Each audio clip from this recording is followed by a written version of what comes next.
The EP Podcast. Heard everywhere podcasts can be found, and always at theeppodcast.com.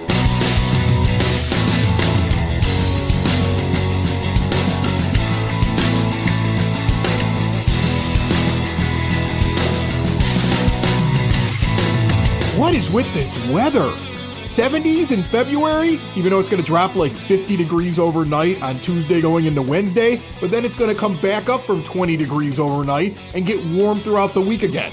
And that's not even the craziest thing happening in Evergreen Park. The Evergreen Park Mustang basketball team just won its first regional championship since the 1973-74 season. Congrats to the 22-10 Evergreen Park Mustangs led by head coach James Sexton, who was down here at this 9-foot homemade oak bar just a couple of weeks ago before the tournament started.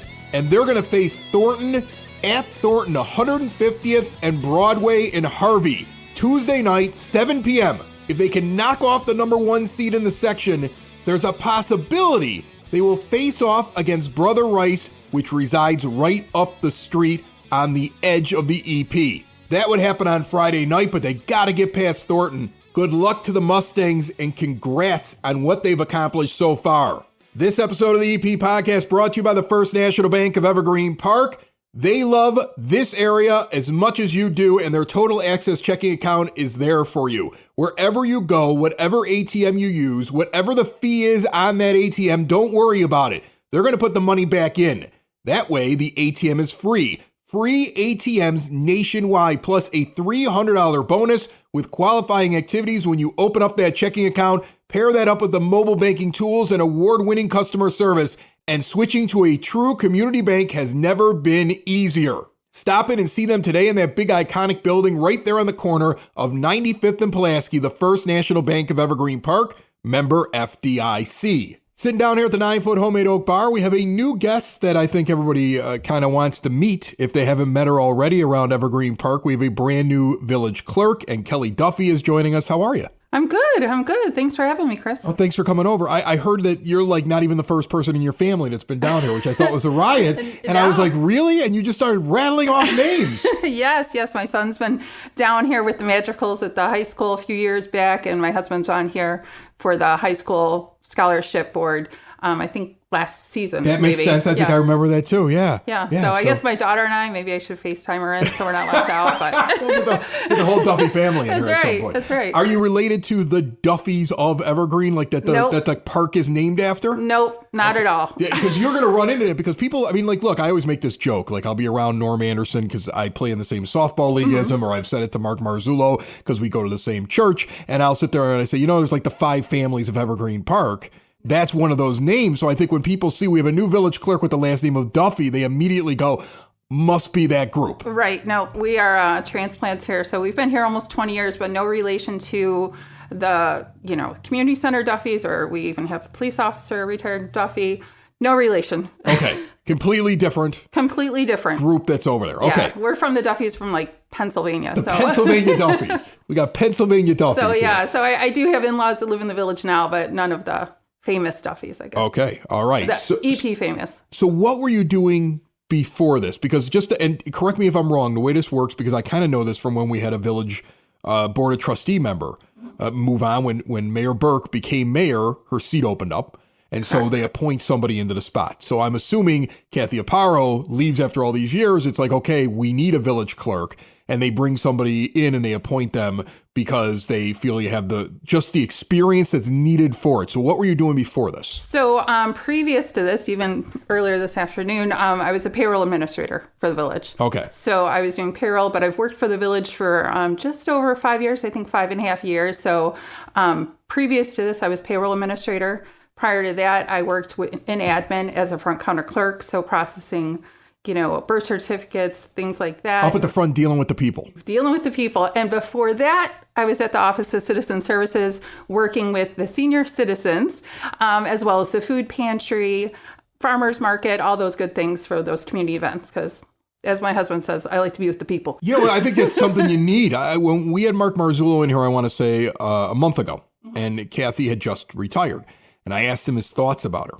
And that turned into an answer that included she was the one that when somebody came in and they were upset about something or needed to speak to someone, would just jump into it and have that conversation. And you have to be able to talk to people. Absolutely. And so hearing that that's something you enjoy doing, yes, like that right there's a plus. Yes, that that is definitely, you have to be able to, like people to do this job. But being the clerk is also so much more than that. We're the keeper of the records for the whole village. It's also the village collector. So there's many facets to the job. So I have very big shoes to fill. Kathy was clerk for 24 years and worked with the village for 40.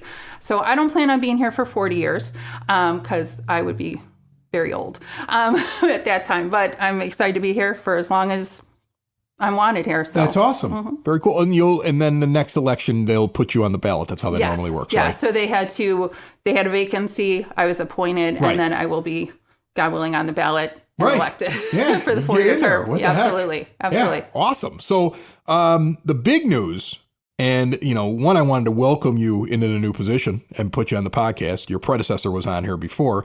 But also the big news is no more vehicle stickers for the village. I saw Tinley do this about a year ago, and then I saw one or two other South Side suburbs start to do away with it.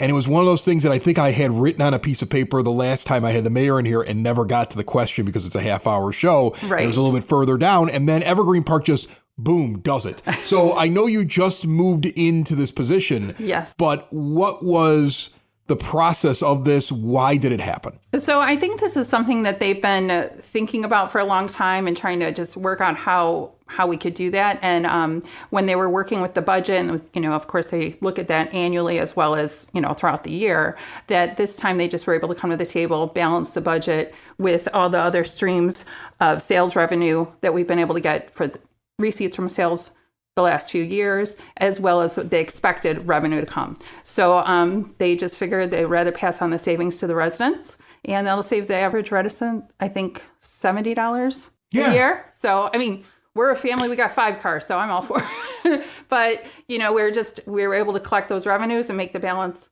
budget with that.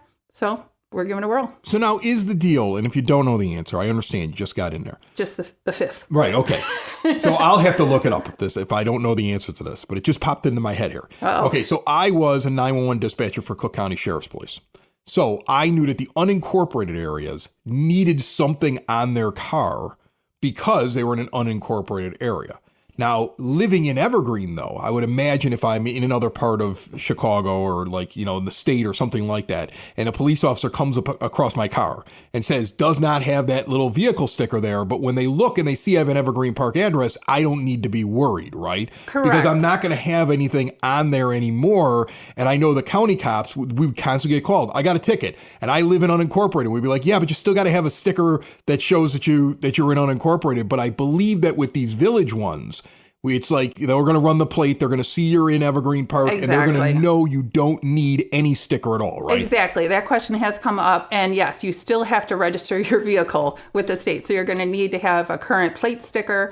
And when someone does look up your car, they're going to see where you're registered. So we've had a few people say, if you're parked in Chicago and don't have the sticker. But as long as your car is properly registered, you don't need our vehicle sticker, that little sticker on the window. So the key here is, if you're somebody, let's say, who lived in Chicago and you've moved to Evergreen, if you haven't updated your registration, you're going to get banged. Exactly. Yeah. Everybody has to make sure your registration is current. See, and I was always bad about that too. You see, I don't know if you know my history, but I was a morning radio host around the country in the late 90s, early 2000s.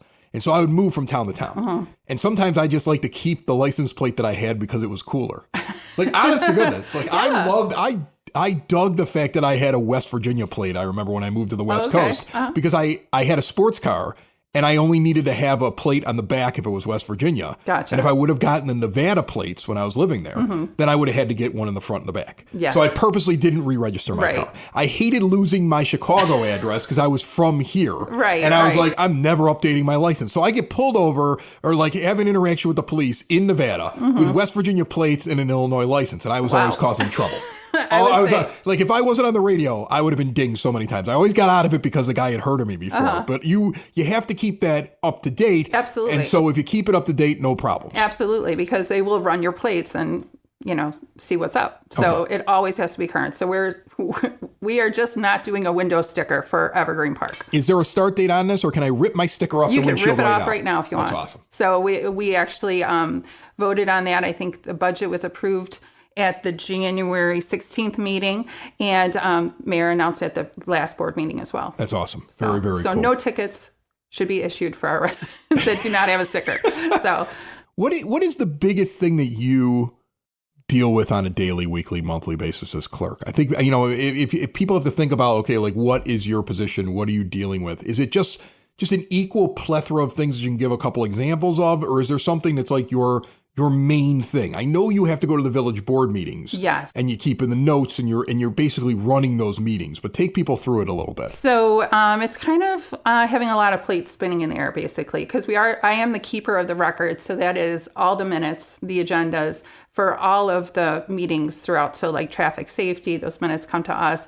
We make sure that we have everything filed appropriately. We have all the ordinances and anything it's the keeper of all the records. And you're keeping those records because you have to file them with the state, you have to file them with the county, or is it just in case somebody asks about them? It's all of the above. Okay. Basically, we have records dated all the way back to, I think, the 1890s.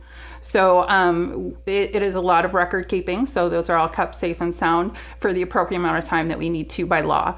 But on a day-to-day, it's just whatever kind of comes in the door. So as we said, the residents, sometimes they have a concern. Sometimes they want to talk. Maybe it's another employee, whatever the village needs, basically. So, I mean, obviously, I'm the only other full-time elected position other than the mayor. So it seems like you're like the number two. Is it safe to say that? Like there's a president and a vice president, but there's also a mayor and a clerk.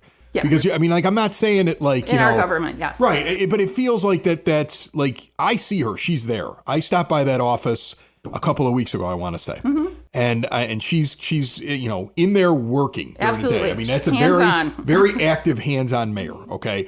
But like, there's another pair of hands. Because there's a lot of day-to-day stuff that needs to be handled, and that is a lot, even for something that's maybe like 2 miles by 2 miles for one person to do. Right. Is that the safest way to kind of explain what you're doing? I would say so. I mean, I've only been in the position, I think officially 3 weeks, but absolutely. So whatever's needed. But just being part of the community, making sure things are, kept on record.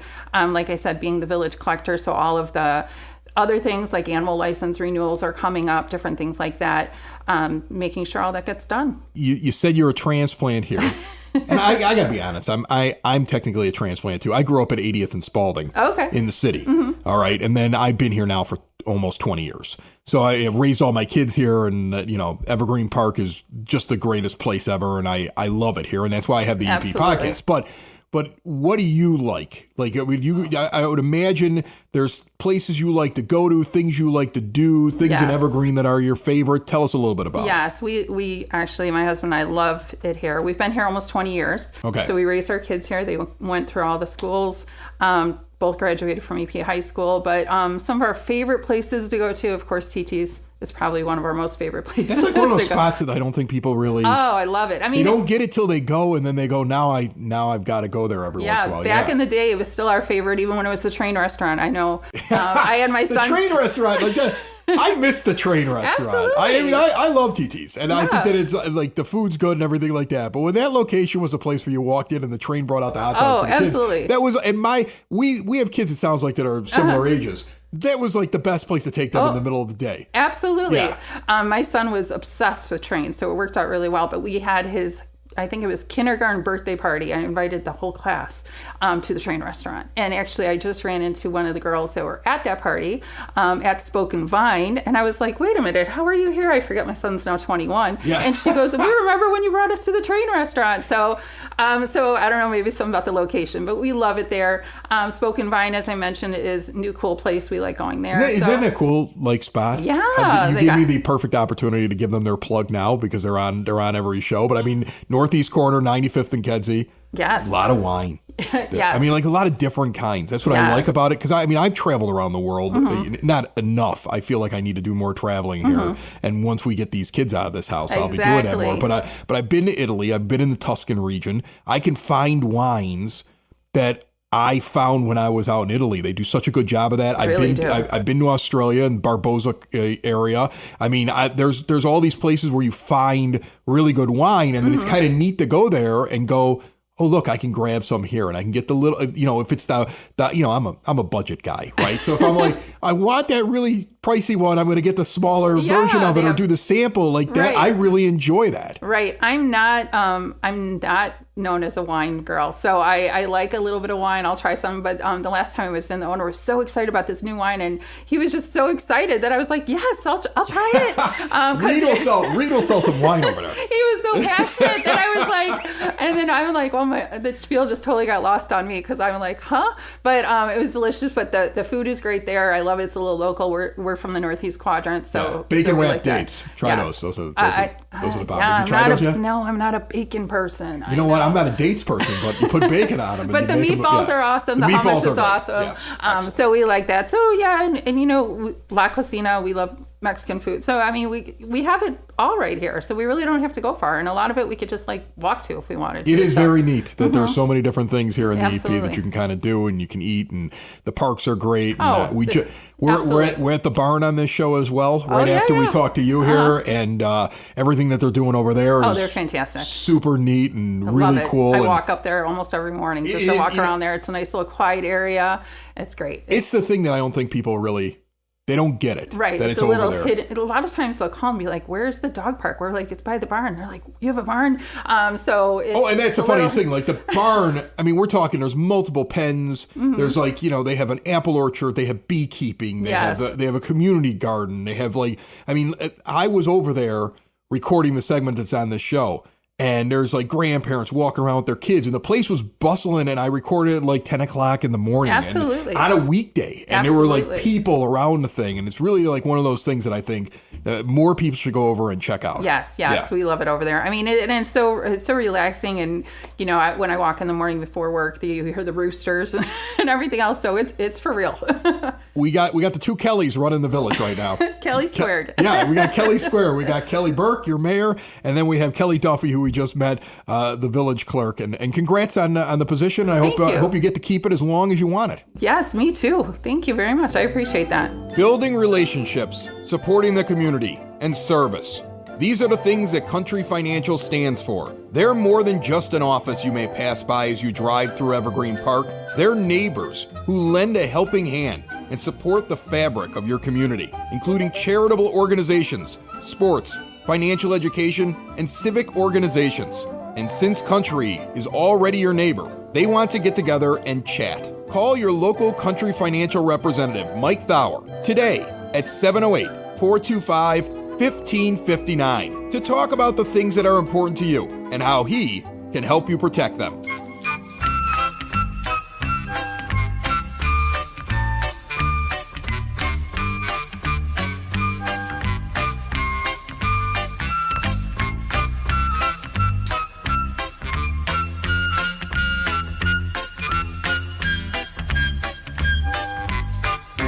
It is now time for your EP podcast, Word on the Street, brought to you by SidSauce.net. The peppers grown here in Evergreen Park, the sauce bottled and brought to your door for free right here in the EP. The only place I get my hot sauce from is SidSauce.net. Something to mark on the calendar, Saturday, March 2nd. Mother McCauley High School Fathers and Mothers Club is doing a 21 and over event. It's a comedy night with Mike Toomey of WGN. He'll be joined by 3 local comedians, and your $50 ticket includes a delicious corned beef buffet dinner from Clancy's, as well as chicken and pasta from Baracco's. Cash bar going to be there, split the pot, raffle prizes. Get your ticket, or even better, reserve your table of 8. mothermccauley.org/parents/comedy night. And the Evergreen Park Teen and Adult Job Fair, hosted by the EP Public Library in partnership with the Chamber of Commerce, is taking place on Sunday, March 10th, 1 to 3 p.m. at the Evergreen Park Library, 9400 South Troy. You can listen to Frank Murray from the library talk a little bit more about that and everything else going on at the library on the most recent episode before this one at the eppodcast.com or anywhere podcasts can be found. Now let's travel to the barn, 91st in California, and go check on the animals and what's been going on there as the weather begins to break right here in Evergreen Park.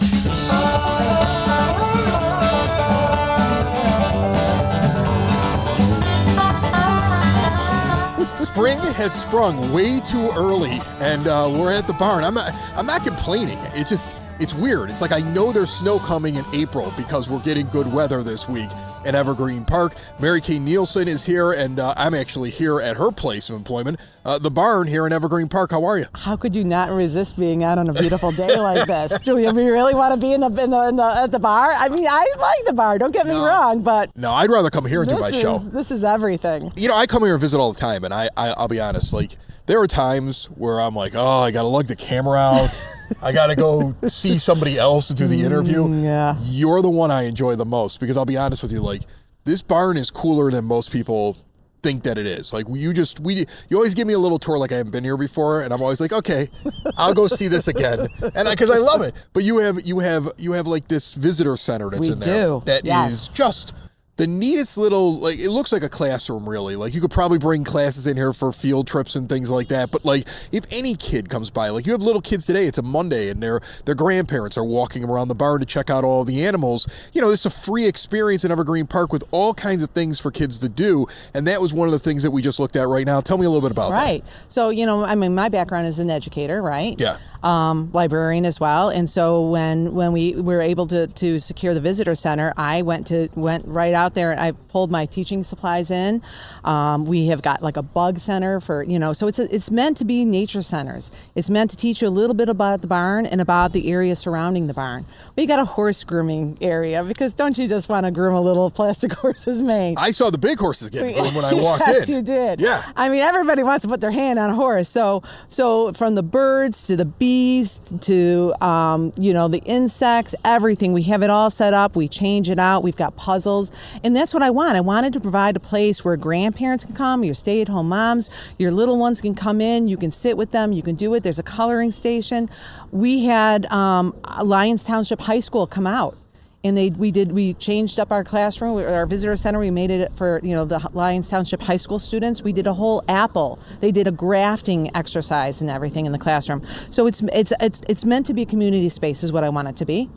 I use it for the Aero students who are for ages 14 through 22. We're going to be doing planting this week, our seeding. So it's meant for all these wonderful things, and it's meant for people to come out and enjoy it and experience it. What people don't understand when they drive by it here at 91st in California is how sprawling everything is. You have the barn here, but then you have multiple pastures, multiple pens, because you have to rotate the animals through because they're going to eat the grass. They're animals. Yeah. They're going to make it a mess, and it needs a chance for that area to heal afterwards. Right. And you're doing an awful lot with how much acreage is this right now? So we are only about like a little bit more than 1.5 acres, which we could use more What's space. the normal for 2 horses, some goats, some roosters, a bunch of chickens? For 2 horses, you want to figure an acre for each horse. Okay. And then a little some. Okay. Okay. So that is one of the things that we struggle with, because right now we're only using these 2 pastures, and like you said, they use the fence line for their poop area. Can I say poop area? You can say poop. Okay, good. It's a podcast. You can say a lot. It's a podcast. They use the fence line for and so that main area is their eating area. Yeah. And so like with last summer, I'm going into my 3rd summer here. So the first summer, man, we were hot, or I thought we were hot. Last summer, I learned what the definition of hot was on those heat index days. And the grass is not allowed to grow. I mean, that last year was the first year that we did watering. How was the winter overall? Because I think I asked you this going into the winter, what it's like for these animals in the cold and, you know, the elements, and, you know, does it become like something where nobody comes by and sees you and they get lonely? Like, how is the winter? I do get lonely. We have our frequent visitors, and that's a beautiful thing. But people don't realize that, you know, you brought up an important part. When people drive up and down 91st, they don't often see the animals, because right now we're in the dry lot. Yeah. Okay, behind the barn. And we will spend our morning here right now. There's no grass out there to eat. So they're eating their hay right now. So when people drive by and they go, oh, the animals aren't out. Well, yes, they are. They're just in a different spot. So the animals are in the dry lot behind, so you can always see them. They're out every single day. The wintertime, again, the barn, although people go like, hey, they got heaters. No, we can't heat the barn.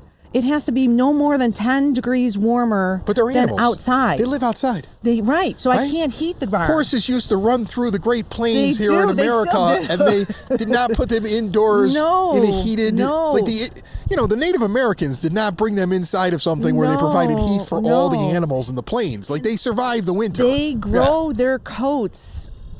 Nature tells them what to do. Right. So if I go ahead and I heat the barn, I'm going to be messing up that internal business of them. I don't want them shedding. I want them building that winter coat. So when people come, it'll be cold outside, and I'm going to tell you, it's cold in that barn. Cold in the barn, yeah. It has to be. I can't allow them to have the shock of going outside to the cold and then coming into what I consider to be warm and then going back. That's how you make sick animals. Talking about shock over the winter, I hope this doesn't stir up really upsetting things for you, but I did see that one of the horses, the one that's closest to us, right, Turkey, was yes. attacked over the winter by a loose dog, pit bull. Right. And you showed me some pictures that I understand why you haven't made the pictures public, because they're upsetting. I mean, there were chunks taken out of this animal. It's as if he heard me talking about him. He walked over here. Or she. Come on, baby. Yeah, she heard us talking, and then she walked over, and you can actually still see the patch, and it's large. I mean, it's like about this big, if you're watching on the video. That was just a chunk taken out of the side of her, and there was more than one by a loose dog. And this is a dog that didn't have a leash on.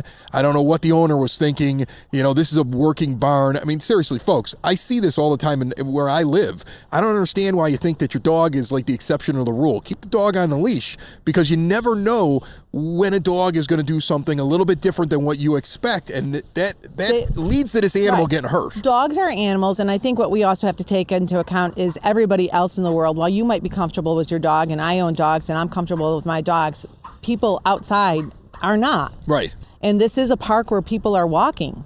And so I've seen more than once somebody, or they'll come to me and say, there's a dog out there, and they don't want to walk around the pond.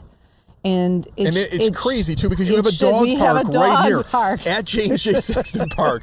Right. I mean, if I could turn the camera, it's like, it's 50 feet away, an enclosed pen for you to let your dog run around free. I don't know why you think the dog should run around in this pen when that's the dog pen over there. It's crazy to me that happened, and it's an absolute shame, and hopefully it doesn't happen again. But, look, from my own personal experience, we have a dog.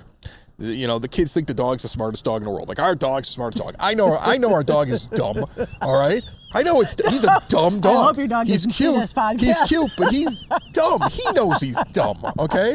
And that dog, like when we go to the lake cottage, we have a big open area where nobody's going to be around. And that's the only time I let that dog go be free, right? And it's a highly trained dog. I would never let that dog walk down 99th Street.